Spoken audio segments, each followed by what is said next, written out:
Hello, I'm Nilu, and I'm doing an example for the chi-squared test for independence.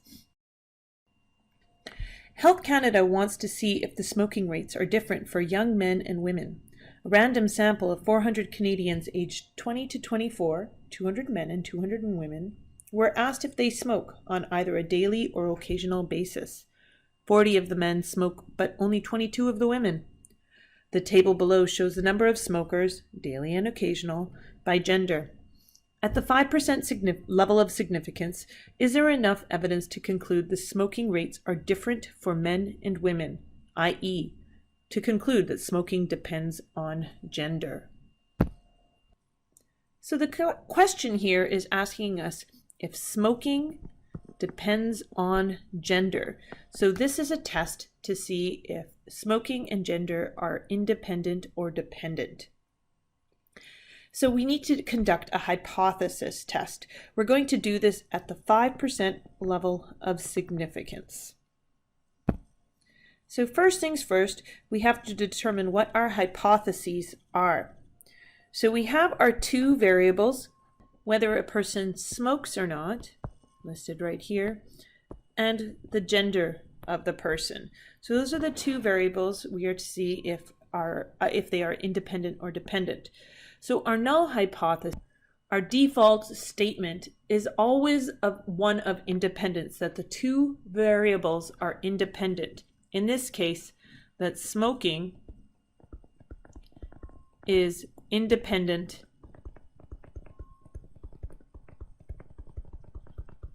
of our other variable, gender. Our alternative to this is that smoking is dependent, the opposite of independent, dependent on gender. Alternatively, one might state that the probability of smoking amongst men is equal to the probability of smoking amongst women, and the alternative being that the probability of smoking amongst men is not equal to the probability of smoking amongst women. So in this example, it may be worth noting that the probability of smoking, of being a yes, is a total of 62 out of 400. So we would have 62 out of 400 giving us 15.5% that smoke. And the percentage that don't smoke of this entire sample would be the no group, 338 out of 400, which would be 84.5%. So if smoking is independent of gender, we would see that 15.5% of both men and women smoke.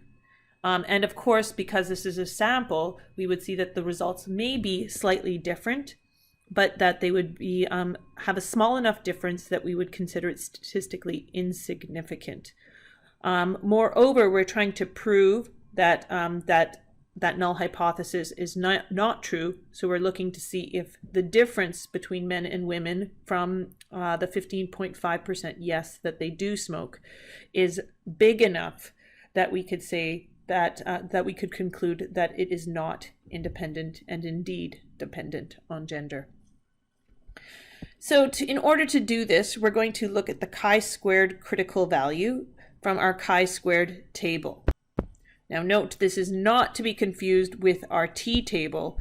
What we're going to be looking at is the chi-squared critical table. Sorry for that abrupt jump, my computer froze there for a minute. So we're going to use the chi-squared distribution table to examine the chi-squared critical value. So first we need to establish our degrees of freedom. To be able to use this table, the degrees of freedom are the number of rows minus 1 times the number of columns minus 1. Number of rows and columns referring to how many rows and columns are in our contingency table here. So we see that we have 1 2 columns and 1, 2 rows. We do not include the totals. So the number of rows is 2 minus 1, and the times the number of columns, 2 minus 1. That gives us 1 times 1 for a value of 1.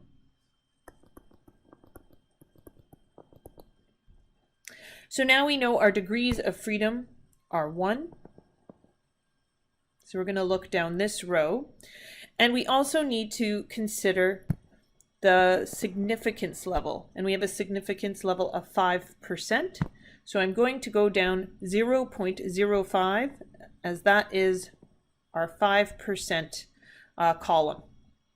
So I look where this intersects, and I get a chi-squared critical value of 3.841. So that's going to define the chi-squared critical value as 3.841 is going to define our rejection zone right here. So if our test result, our samples test result, ends up with a chi-squared value that is greater than 3.841, we are going to reject the null hypothesis. So our rejection rule becomes we reject the null hypothesis if our chi-squared value from our test is greater than 3.841, because that's what puts it into the rejection zone, or that red zone. So now that we've set up our rejection criteria, we're going to try to calculate what that chi-squared test score is. So to do this, it's going to take a few steps, I should say. First, we're going to calculate the expected frequency. Let's recall that 15.5% of all people surveyed smoked. That's a 62 out of 400. And 84.5% of the 400 people surveyed do not smoke. So our expected frequency of men and women that smoke is going to be based on this 15.5% and 84.5% frequency. And that's what we're going to establish. These values that we see right here are the observations that we got in our survey earlier. So to calculate the expected value, what we're going to take is the row total divided by times the column total divided by the grand total. Let me just shrink that a bit to get it all to fit in one screen. Okay, so for this men who smoke, yes smoke, our expected value is going to be our row total of 200 times our column total of 62, divided by our grand total of 400, giving me 31. Now it's interesting to note that this 62 divided by 400 portion is our 15.5%. So really we're saying of these 200 men, we expect 15.5%, 200 times 0.155, or 31 men to be smokers. It's just a proportion based on the proportion that do smoke. 31 out of the 200 men would be expected to smoke. I'll do a similar calculation for men that don't smoke. So I would get expected value is going to be our row total of 200 times our column total of, this time it's 338, divided by 400, and I'd get 169. Also interesting to note is that 31 and 169 total up to 200. So our expected frequencies for each row are going to total up to the row total. Similarly, our expected frequencies for each column are going to total up to our column totals. So as you'll see, this next value is going to be 62 minus the 31 we've already gotten. Expect this frequency for women to be 31. So expected value is going to be equal to the 200 row total times the column total of 62 divided by 400. This will be 31. So that 31 and 31 combine to 62. And finally, we have this last expected value, which I could calculate via the formula, or I could say is going to be this total of 200 minus the 31 we have here for 169. So what we could note here, in a 2 by 2 table where we have 1 degree of freedom, once you calculate this first value, in our case we calculated the 31, all the other values could have been calculated without using this formula, because the 200, the 338, the row totals, and the column totals define the rest of the values. I have a note here to highlight that point. So when you have 1 degree of freedom, once you calculated the first expected frequency, the other 3 must add to the row and column totals. In this case, they were 62, 338, 200, and 200. So they are not freely determined, and only 1 is freely determined. It will also speed up your calculation. Now that I've determined my expected frequencies, I'm going to do the next step towards calculating my chi-square test, and that is to look at this term for each combination of our variables. So we're going to look at the difference between our observations and our expected values. So my observation minus my expected value for the men that smoke is going to be 40 minus 31. And I'm going to square this value so that it's always positive, divided by my expected value of 31. And this gives me 2.6129. Now I'm going to do this again for women that smoke. I had my observation of 22 minus my expected value of 31. I'm going to square this value, divide it by 31. And this is going to give me 2.6129 again. Next, I have my men who don't smoke. So I have my observation of 160 minus my expected value of 169 squared divided by 169. And that gives me 0.4793. And for my women that do not smoke, I have 160 minus 178 minus 169, 178 because that's my observation, squared divided by 169, and that also gives me 0.4793. Now it's interesting to note that these two values were the same and these two values were the same. That's a coincidence in this case because we had a 200-200 split amongst the men and the women. So you wouldn't always see that, but we do in this case because of that 200-200 split. What's more interesting to note is that once again, when we have a 2 by 2 table and our degrees of freedom are 1, the difference that we see in 1, so we had 40 minus 31 giving us 9, is going to be the same everywhere. So we have a difference of 9 over here, a difference of 9 over here, and a difference of 9 over here. But unless we had that 200-200 split, our denominators would have been different. So that is a bit of a coincidence in this case. So now I can calculate my chi-squared test statistic because I have calculated these observation minus expected terms. So I'm going to calculate that chi-squared test value by summing up all of those terms that I have circled in red there. And it's going to be 2.6129 plus 0.4793. 0.4793 plus 2.6129 plus 0.4793, giving me a total of 6.184. And that is my test statistic, my chi-squared test statistic. Now that I've calculated my chi-squared test statistic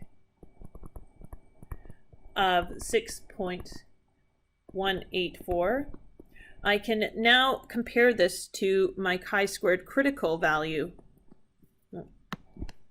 Chi-squared critical value that we determined earlier of 3.841.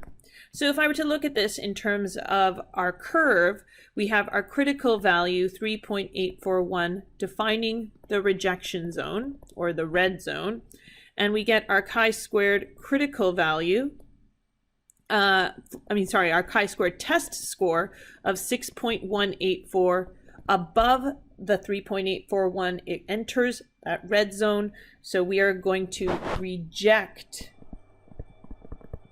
the null hypothesis. Remember, whenever we're in that red zone, it's our rejection zone. We're going to reject the null hypothesis. And this is because our chi-squared test value of 6.184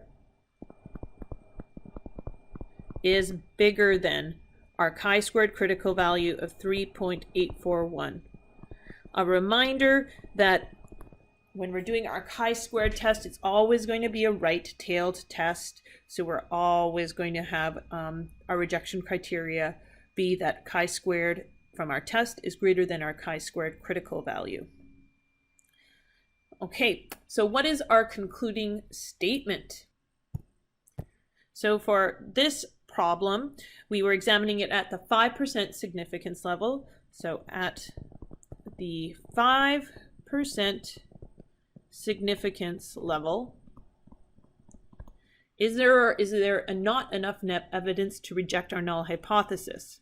We said that we are going to reject it, so there is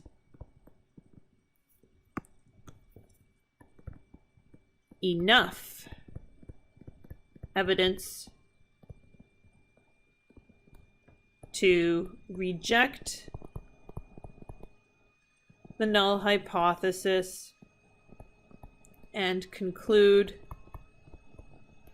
that smoking and gender are dependent.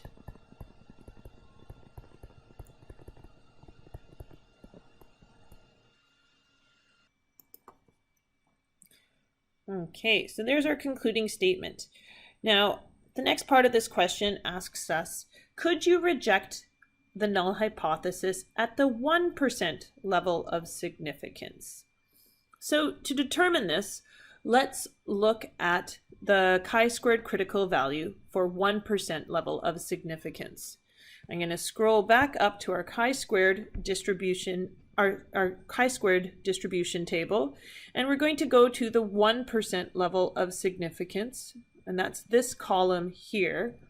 And so what we see is our chi-squared critical value becomes 6.635. So if I were to look at this, is my chi-squared test result greater than 6.635? No. So at the 1% significance level, our chi-squared critical value becomes 6.635, which is greater than our chi-squared test result of 6.184. So if you wanted to look at that in terms of a schematic, we would have our rejection zone at 6.635, but our chi-square result is over here to the left of it. So no, do not reject. So let's estimate the p-value, the probability that the null hypothesis is true. When I look at our chi-squared distribution table, and I look for our chi-squared test result of 6.184, 6.184 at 1 degrees freedom is going to be somewhere between 0.025 and 0.01. So our best estimate of the p-value will be that it is between 1% and 2.5%, as this is where we would find our chi-squared test results. Now I could come up with a more accurate prediction, accurate assessment of that p-value by using some software like Excel. Alternatively, I could look at the relationship between the chi-squared distribution and the z distribution for our normal distribution. So there is a relationship when there is 1 degree of freedom. Now this only is the case when we have 1 degree of freedom. The chi-squared value is equal to the z-squared value. So we take our z-score and you square it, and that would be the equivalent of a chi-squared value. As an example, when we were looking at a 5% significant level with 1 degree of freedom, so 5% chi-squared value with 1 degree of freedom, we got a value of 3.841.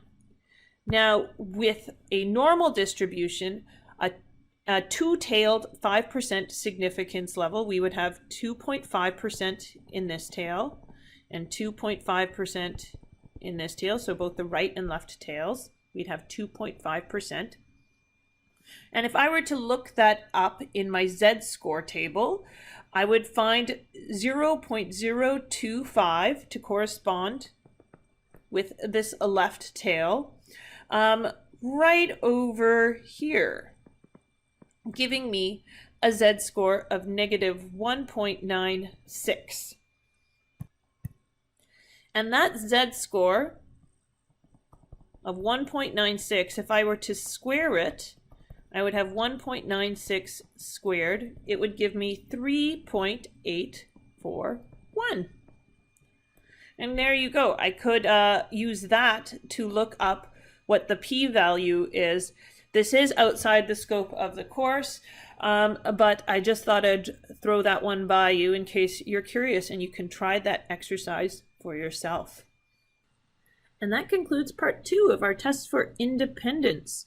Good luck with your homework.